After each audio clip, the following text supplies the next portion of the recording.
Bonjour à toutes et à tous, j'espère vous retrouver en pleine forme. Bienvenue dans votre site Maths et Physique en poche. Aujourd'hui, dans cette séance, je vais partager avec les étudiants de la deuxième baccalauréat un sujet concernant la partie RLC, dipôle RC, LLC. Donc, c'est un bon exercice qui mérite bien sûr d'être partagé avec vous. Donc, allons-y. On charge un condensateur de capacité C de 120 microfarads par un générateur de force électromotrice 6 volts et on le relie à T égale à 0 aux bornes d'une bobine L et de résistance interne R et un conducteur ohmique de résistance R égale à 100 ohms. On trace les variations de la tension U de C aux bornes du condensateur. Voilà la figure, bien sûr la figure que vous avez devant vous, la figure 2. Pardon. Donc, la première des questions qu'on vous pose, c'est déterminer, indiquer sur le circuit comment relier l'oscilloscope, bien sûr, pour visualiser la tension U de C. Deuxième question, nommer le régime des oscillations et expliquer l'amortissement des oscillations. Calculer la valeur de l'inductance L, sachant que T égale à T0. Établir l'équation différentielle en fonction de UC, calculer la variation de l'énergie totale de le circuit entre les deux instants t égale à 0 et t 80 millisecondes. Qu'est-ce que représente cette variation d'énergie totale calculée? On exprime la puissance instantanée dissipée par effet Joule dans le circuit par la relation P-J. C'est la variation de l'énergie totale par rapport au temps. Montrer que P de J égale à moins R plus R I2. Donc, on trace à l'aide d'un ordinateur les variations en fonction de I au carré. Voilà la figure 3. Montrer que la valeur de la résistance interne de la bobine était égale à 20 ohms. Voilà les questions posées. Donc vous pouvez stopper la vidéo, vous pouvez scanner bien sûr le sujet, vous répondez bien sûr aux questions, puis vous allez comparer vos questions avec les miennes. Donc pour la première question, il y a des questions que je vais passer d'une façon plus rapide, mais il y a d'autres questions que je vais me tarder un petit peu. Donc, indique sur le circuit comment relier l'oscilloscope pour visualiser la tension. Voilà. Pour visualiser la tension UC, il suffit de placer une référence de masse et une entrée. Donc une entrée, puisque la flèche, on va la remarquer ici, donc on va passer la flèche ici, donc c'est l'entrée Y. Ici, on va référence de masse. Voilà la réponse à la première question. Nommer le régime des oscillations. Expliquer l'amortissement des oscillations. Donc vous remarquez d'après les variations de UC en fonction de temps, il y a un affaiblissement des amortissements, c'est-à-dire que l'amplitude de la tension, elle s'affaiblit avec le temps. Ça veut dire quoi? Ça veut dire qu'il y a quelque chose qui était la cause de tout cela. Cela, normalement, était causé par l'existence du fait que la résistance de la bobine R est non négligeable. Et chaque fois qu'on a une résistance ohmique, donc ça, il y a une énergie dissipée par effet Joule. C'est ça la réponse à la deuxième question. Calculer la valeur de l'inductance, sachant que T égale à T0. Donc il faut trouver d'abord T0, la période C de cette distance-là, c'est ça, à celle-ci. Donc vous remarquez que c'est 80 millisecondes. Donc on va noter T. Donc, on va noter T0 égale à T égale à 80 millisecondes, sans oublier bien sûr de la convertir en secondes. Alors, vous savez la relation que vous connaissez tous dans le cours. Donc, T0 entre T0 et c'est quoi? C'est 2pi racine de LC. C'est-à-dire que L, c'est T0 au carré sur 4pi au carré fois C. Donc vous allez faire votre application numérique. 90 au carré, 10 moins 6 sur 4pi au carré. Puisqu'on ne nous a pas donné l'approximation de pi au carré, parfois on vous donne pi au carré égale à 10. Mais on va travailler avec 3,14. Donc vous allez trouver 0,7 Henry. Alors, là, on passe à la question suivante. Établir l'équation différentielle vérifiée par la tension. Voilà. Établir l'expression l'équation différentielle vérifiée par la tension. Alors là, pour trouver l'équation différentielle, il faut appliquer la loi des mailles. Donc, on a un conducteur ohmique, on a un condensateur et on a une bobine. Alors là, il faut tenir compte de cette loi de tension qu'on va les mettre. Donc, vous remarquez bien qu'il n'y a pas un générateur. Ça veut dire que le condensateur était déjà chargé. Donc, ça veut dire qu'on n'a pas mis, bien sûr, un générateur dans la figure là. Donc, l'équation différentielle sera écrite ainsi. Voilà, vous allez mettre UC plus UL plus UR égale à 0. Vous savez bien sûr que Q égale CUC. Donc, l'intensité de courant, c'est dQ sur dt. Donc, c'est sur dt. Et dI sur dt n'est autre que c'est la dérivée seconde de UC par rapport au temps. Alors là, connaissant tout cela, on va, donc UC, UL, c'est quoi? C'est LDI sur dt plus RI. Parce que R n'est pas négligeable. Donc, plus RI égale à 0. C'est-à-dire que UC plus L, dI sur dt, c'est C, la dérivée de seconde par rapport au temps, plus R fois I, c'est-à-dire C DUC sur dt égale à 0. Alors, ou bien on va passer, diviser par LC, pour garder la dérivée seconde, plus 1 sur LC UC, plus R, L, DUC sur dt égale à 0. Donc voilà votre équation différentielle. Il y a d'autres qui peuvent la laisser telle qu'elle est comme celle-ci. Donc le but c'est de trouver une équation différentielle bien détaillée. Alors là, on va passer à l'autre question. Calculer la variation de l'énergie totale dans le circuit entre l'instant t et t 80 millisecondes. Alors là, je vais représenter T1 comme étant égal à 0 millisecondes et T2 égal à 80 millisecondes. Alors, en voyant bien sûr, en observant bien sûr la courbe de près, vous savez que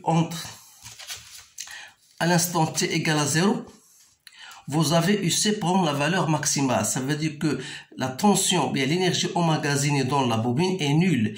Tant que l'énergie emmagasinée dans le condensateur est maximale, alors l'énergie emmagasinée dans la bobine égale à 0. Alors, il en est de même pour T égale à 80. Vous remarquez bien que UC prend sa valeur maximale. Alors là, ça veut dire quoi? Ça veut dire que l'énergie emmagasinée dans le condensateur est maximale, alors que la tension emmagasinée dans la bobine égale à 0. Et ce qui prouve que la variation de cette énergie totale, qui est l'énergie totale à l'instant T2 moins l'énergie totale à l'instant T1. Donc, ça représente quoi? L'énergie du condensateur, bien sûr, à T2 moins l'énergie du condensateur à l'instant T1. Donc, il suffit de faire votre calcul. Donc, 1 demi C UC à T2 au carré, UC à T1 égale à 0. C'est-à-dire, c'est 1 demi. Vous remarquez ici, vous avez déjà sa valeur. Ça vaut combien? Ça vaut 220 microfarads, donc 10 à la puissance moins 6, que je multiplie par UC à l'instant T1. Et à l'instant T2, c'est 80. Voilà, 80. Vous remarquez que UC égale à 4 volts. Donc 4 fois au carré, c'est 16. Moins UC à l'instant T égale à 0 égale 6. Donc 6 au carré, c'est 36. Donc vous allez retrouver moins 2,2, 10 moins 3 en joules. Voilà. Donc, qu'est-ce que ça représente, cette variation d'énergie calculée? Bien sûr, cette variation, puisqu'elle est négative, c'est une variation, ça veut dire que cette énergie, il y a une énergie qui est dissipée par effet Joule. On dit que cette relation, ou bien cette variation représente l'énergie dissipée par effet Joule. Donc, je réponds oralement à cette question. Maintenant, on exprime la puissance instantanée par effet Joule dans le circuit par la relation PJ égale à ça. Montrez que ça, PJ égale à ça. Donc, PJ, c'est quoi? C'est la dérivée de l'énergie totale par rapport au temps. C'est quoi l'énergie totale? C'est l'énergie emmagasinée dans le condensateur plus l'énergie emmagasinée dans la bobine. C'est-à-dire, c'est 1 demi C UC au carré plus 1 demi L I au carré. Donc, lorsque je fais la dérivée par rapport au temps de cette énergie et je factorise par 1 demi, donc je fais la dérivée de tout ça. Donc, c'est C, la dérivée par rapport au temps de UC au carré, plus L, la dérivée par rapport au temps de I au carré. Alors là, je vais vous faire un rappel en mathématiques. Lorsque vous avez une fonction à la puissance n, vous cherchez sa dérivée, c'est n, fn-1, f'.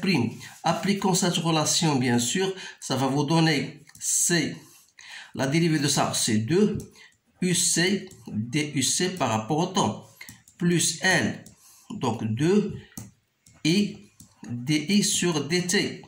Donc, simplifié par 2. Donc, il va rester, et je vais faire factoriser par C DUC par rapport au temps. Je mets en facteur. Donc, C DUC sur DT. En facteur de quoi? En facteur de UC plus L. D'abord, parce que DI sur DT, c'est quoi? C'est C DUC sur DT. C'est la dérivée seconde de ça. Donc, si je vais mettre ça en facteur, ça reste L, C, la dérivée seconde de UC par rapport au temps.